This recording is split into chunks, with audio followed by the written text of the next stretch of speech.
So when you return to that sense of self, is it just like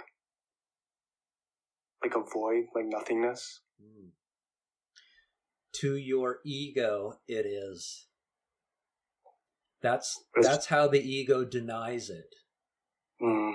Right? Because it says it's just a void. It's nothing. There's nothing of value there. And that is the complete opposite of reality. Everything is here. This is the infinite potential of the divine. Everything's here, and it's not a thing. So the ego is your mind, you could say. The ego is not here when you get there, because this is a finite entity, and this is an infinite entity, and this finite mind can never get its arms big enough to get around the infinite and know the infinite. It can't do it. So what does it do? It collapses in failure and says, then it can't exist. That this can't exist. It's a void. It's a vacuum. It has no value. Ignore it.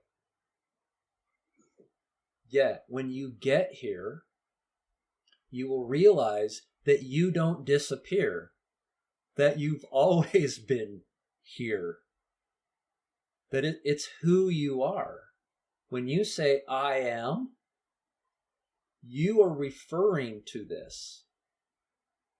It's the most infinite knowledge, inherent, direct, infinite knowledge that is known. So no,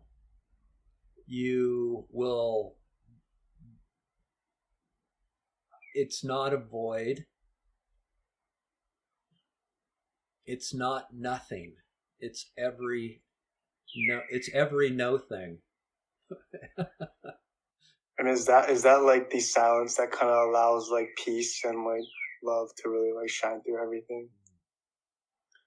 So when you analyze self, because it's infinite, it doesn't have any boundaries. It's not limited by anything. So that is the description of boundless freedom. And so you experience yourself as boundless freedom. Right? There's no self.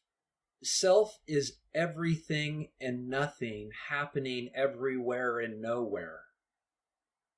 It's not contained in this outline of a person and body anymore. It's everywhere and nowhere. And that's freedom. And because it's infinite, it's whole and complete in itself. It has no lack. It doesn't need anything else because it already is everything else.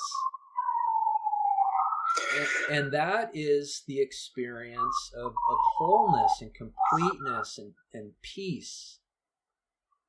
Because it's at peace with itself, because it has and is everything.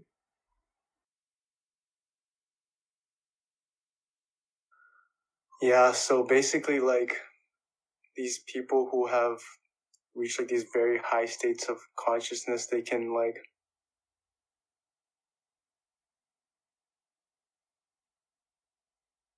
they're just like not limited to the feelings of their own body.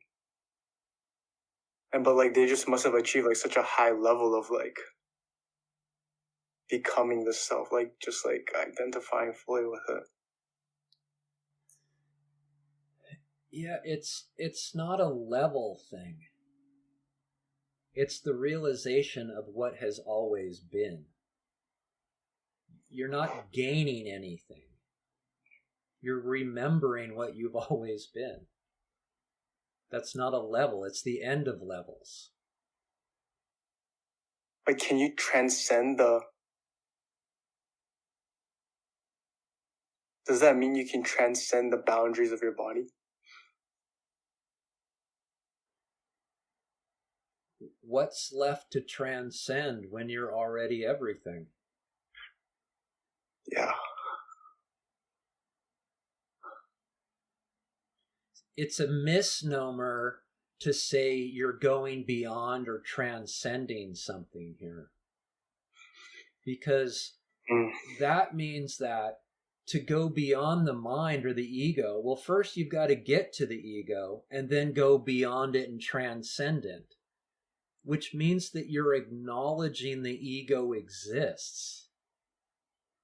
This message is prior to ego. You're seeing what is prior to ego and what ego has arisen out of. And you're just hanging out back here going, no, I'm just going to hang out back here. Anything other than this is just, it's an illusion. It's creating all of my problems. Why don't I just hang out back here in myself, which is whole and complete? I see. Yeah. You don't need the message. You don't need anything because you realize you are everything. Yeah. Yeah. And you already know that because I can see it in your smile. It's the dead giveaway. You can't hide it. Yourself can't hide itself when it knows itself.